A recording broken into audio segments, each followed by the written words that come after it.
کہ جناب 6 تاریخ کو مجھے سزا سنا دی جائے گی القادر ٹرسٹ میں، مطلب ان کو یہ پورا یقین ہے کہ ان کو 6 جنوری کو سزا سنا دی جائے گی۔ اس کے بعد کہتے ہیں توشہ خانہ 2 کیس جو ہے وہ اعلیٰ عدلیہ میں جا کر اڑ جائیں گے جیسے پہلے والے اڑے ہیں۔ تو وہ کہتا ہے میں بنی گالہ بھی نہیں جاؤں گا، میں کہیں شفٹ بھی نہیں ہوں گا، اور یہ بھی کہتے ہیں وہ کہ 9 مئی کی سازش پہلے سے تیار کی گئی، سی سی ٹی وی فوٹیجز کہاں ہیں یہ سب انہوں نے جو ہے وہ اڑا دیے، اور پھر یہ بھی کہا کہ جناب نواز شریف 12ویں کھلاڑی بن گئے تھے، ان کو الیکشن میں فارم 47 کے ذریعے جو ہے وہ جتوایا گیا۔ یہ جو ہے گفتگو ہوئی ہے، اور کافی سخت آج الفاظ سے جو علیمہ خان کی زبانی عمران خان صاحب کے مطلب ایک ترجمان کی حیثیت سے انہوں نے آ کر باہر بات کی، اور میں حیران ہوں اس گفتگو پر کہ ایک طرف تو مذاکرات ہو رہے ہیں اور دوسری طرف یہ، اور صرف یہ یہاں پر نہیں ناظرین، میں آپ کو بتاؤں کہ حکومت کی طرف سے بھی غیر سنجیدگی کا مظاہرہ کیا جا رہا ہے اور ملک کا نقصان ہو رہا ہے۔ ہمیں یہ پتہ لگا ہے آج جو معروف یوٹیوبر ہیں جو ملک سے فرار ہو چکے ہیں، عمران ریاض خان صاحب، انہوں نے یہ بتایا کہ حکومت روز 11 ارب روپے کا قرض لے رہی ہے، روز 11 ارب روپے کا، اور انہوں نے کہا ہے کہ 3 جو ہے واقعات جو ہے وہ قوم کبھی نہیں بھولے گی، یہ تاریخ کا ایک حصہ بن گئے ہیں اور سیاہ حصہ بن گئے ہیں۔ ایک 8 فروری کا الیکشن کا دن جب ریزلٹ چینج کیے گئے، یہ عمران ریاض صاحب کہتے ہیں۔ اس کے علاوہ 47 کا فگر یہ، اور اس کے علاوہ 26 نومبر 2024 جو ڈی چوک کا واقعہ ہے، اس کے بارے میں وہ کہتے ہیں، اور یہ کہتے ہیں کہ انہوں نے یہ بھی الزام عائد کیا ہے کہ بارڈر کے ساتھ ساتھ جو ہے وہ پوسٹ کی کاشت جو ہے وہ ہو رہی ہے، اور وہاں پر ہزاروں مزدور جو ہے وہ کام کر رہے ہیں۔ رات کو ایک جو پوسٹ کے اوپر پودے کے اوپر ایک گل سا کھلتا ہے اس کو چھوڑ دیتے ہیں، صبح تک منشیات باہر آ جاتی ہے، وہ پھر منشیات کہاں جاتی ہے کیسے جاتی ہے یہ۔ اور اس کے علاوہ عمر ایوب کے بارے میں انہوں نے کہا ہے کہ عمر ایوب نے کہا ہے کہ 550 ارب روپے کا پیٹرول سمگل ہو کر آتا ہے۔ اب یہ روزانہ آ رہا ہے، ہفتے میں آ رہا ہے یا مہینے میں آ رہا ہے، یہ فگر نہیں بتایا، صرف یہ بتایا کہ 550 ارب روپے کا پیٹرول سمگل ہو کر آ رہا ہے۔ اب میرے پاس ایک اور بھی نیوز ہے، وہ ہے پاکستان تحریک انصاف کے رہنما شوکت یوسف زئی کی۔ انہوں نے کہا ہے کہ حکومت مذاکرات پر وکٹ کے دونوں طرف کھیل رہی ہے، اور بانی پی ٹی آئی نے این آر او نہیں مانگا، لیکن یہ لوگ ثابت کرنا چاہتے ہیں کہ شاید بانی پی ٹی آئی نے این آر او مانگا ہے۔ اور انہوں نے کہا جی خواجہ آصف اور فیصل کریم کنڈی کی باتیں سمجھ سے باہر ہیں، حکومت اگر مذاکرات میں سنجیدہ ہے تو وہ اپنے وزراء کو روکیں کہ وہ اس قسم کے غیر ذمہ دارانہ جو ہے وہ بیانات جاری نہ کریں، یہ انہوں نے کہا۔ اس کے بعد میرے پاس ایک چھوٹی سی سٹوری ہے، اس سٹوری میں آپ کو جو ہے وہ ضرور شیئر کروں گا۔ وہ یہ ہے، اس سٹوری سے پہلے ایک چھوٹی سی خبر ہے۔ آج توشہ خانہ 2 کیس کی سماعت جو ہے ڈیالہ جیل میں ہوئی، اور وہ سماعت جو ہے 2 جون تک ملتوی ہو گئی۔ وہاں پر 108 تحائف جو عمران خان کے بطور وزیر اعظم ہوتے ہوئے ان کو ملے تھے، اس کی فہرست پیش ہوئی، اور اس کے علاوہ ایک جو ہے گواہ نے بھی اپنا بیان قلم بند کرایا۔ یہ ایک نیوز تھی۔ اس کے بعد اصل میں سٹوری کی طرف آتا ہوں۔ اصل سٹوری یہ ہے کہ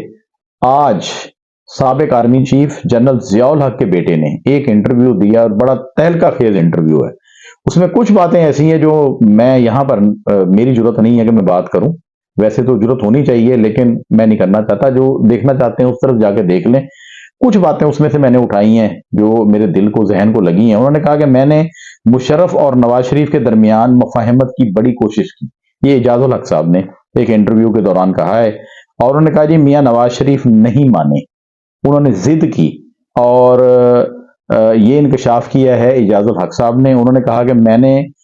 کہا کہ اسمبلیاں بحال کر دیں، کس کو؟ مشرف کو۔ انہوں نے کہا جی میں نے جنرل مشرف صاحب کو کہا کہ آپ اسمبلیاں جو ہے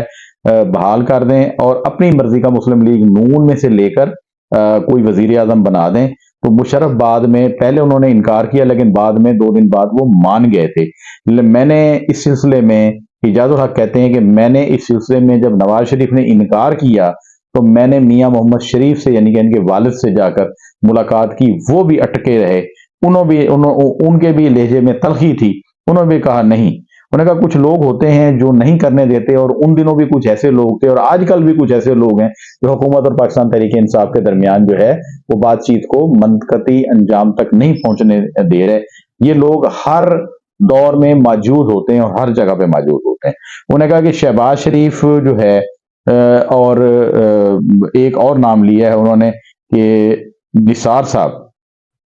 انہوں نے کہا نثار صاحب جو ہیں، چودھری نثار صاحب اور شہباز شریف، یہ شروع سے اسٹیبلشمنٹ کے حوالے سے بڑا نرم گوشہ ان کا رہا ہے اور یہ کردار ادا کرتے رہے اور اب تک بھی کر رہے ہیں، اور یہ مناتے رہے میاں نواز شریف کو۔ جتنی دیر میاں نواز شریف نے تلخی رکھی اسٹیبلشمنٹ کے ساتھ تو یہ معاملات ٹھیک کرتے رہے۔ اسی کے نتیجے میں اعجاز الحق صاحب کا کہنا ہے، اسی کے نتیجے میں وزیر اعظم بنایا گیا کس کو جی؟ شہباز شریف صاحب کو۔ یہ ان کو سمجھ لیں کہ اسٹیبلشمنٹ کے ساتھ وفاداری کہہ لیں یا اسے مسلسل رابطہ کہہ لیں اور مثبت رابطہ کہہ رہے ہیں، اس وجہ سے انہوں نے کہا جی خفیہ ملاقاتیں جو ہے وہ نہیں، میں نے تو بالکل اوپنلی عمران خان سے ملاقاتیں کی اور ان کو سمجھایا بھی بہت، اور انہوں نے کہا کہ عمران خان اس وقت عقل مندی نہیں کر رہے، اس وقت جو معاملات وہ کر رہے ہیں اس کو عقل مندی نہیں کہا جا سکتا۔ یہ اعجاز الحق بڑے سینئر، غالباً مجھے جہاں تک یاد پڑتا ہے کہ سن 2000 یعنی کہ 24 سال سے وہ سیاست میں موجود ہیں، اور انہوں نے یہ آج بات کر دی ہے کہ عمران خان اس وقت عقل مندی نہیں کر رہے اسٹیبلشمنٹ سے۔ انہوں نے کہا جی ان کو بالکل جو ہے وہ ضد نہیں کرنی چاہیے، اور جب کچھ جو شخصیات تھی وہ یہ کہہ رہی تھی کہ آپ آئی ایم ایف کے ساتھ مذاکرات ہو رہے ہیں، وہ ہونے دیں، آپ دھرنے نہ دیں، کچھ نہ کریں، لیکن پھر بھی یہ نہیں مانے اور انہوں نے اس سے پہلے جو ہے وہ جا کر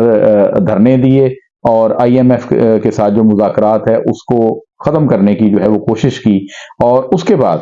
انہوں نے جنرل فیض کے حوالے سے بھی گفتگو کی۔ انہوں نے کہا کہ ہو سکتا ہے، یہ میں کنفرم نہیں کہہ سکتا، کہ عمران خان صاحب نے جو ضد پکڑی تھی ان کو ایک فون کال آئی تھی اور ہو سکتا ہے کہ وہ جنرل فیض کی ہو، تو اس وجہ سے انہوں نے ضد پکڑی۔ یہ بھی ہو سکتا ہے کہ جنرل فیض کی نہ ہو، اس کے کسی اور افسر کی ہو یا کہیں اور سے ہو، بہرحال کوئی اشارہ آیا تھا، وہ اپنے ذہن کے مطابق عمران خان نہیں چل رہے تھے۔ میں پہلے بھی ناظرین آپ کو بتا چکا تھا، میں یہ سٹوری آپ کو پہلے بھی بریک کر چکا ہوں کہ جب عمران خان صاحب نے اسمبلیوں سے استعفوں کی بات کی تو اس وقت سابق وفاقی وزیر صنعت و پیداوار مخدوم خسرو بختیار واحد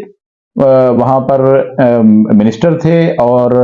رکن قومی اسمبلی تھے جنہوں نے مخالفت کی تھی، جنہوں نے کہا تھا کہ ہمیں اسمبلیوں سے استعفے نہیں دینے چاہیے، ہمیں اسمبلی میں بیٹھ کر عوام کا کیس لڑنا چاہیے، لیکن حکم تھا، اشارہ تھا یا ذہن تھا یا ضد تھی، عمران خان صاحب نے کہا نہیں جی ہمیں اسمبلیوں سے استعفے دینے ہیں اور اب اسمبلیوں میں جانا ہے۔ یہ حالات ہیں معاملات، اور مجھے نہیں لگتا جیسے یہ کہا جا رہا ہے کہ جناب آوے ہی آوے، آیا ہی آیا، آیا ہی آیا، آوے آوے تے آیا ہی آیا، یہ تو عدالتوں میں جب معاملات پورے ہوں گے، یا پھر ایک یہ بات ہے کہ ڈیل ہو چکی ہے، کچھ لوگ جیسے جنہوں نے کنفرم کیا تھا کہ پاکستان تحریک انصاف کی قیادت یا بانی چیئرمین اور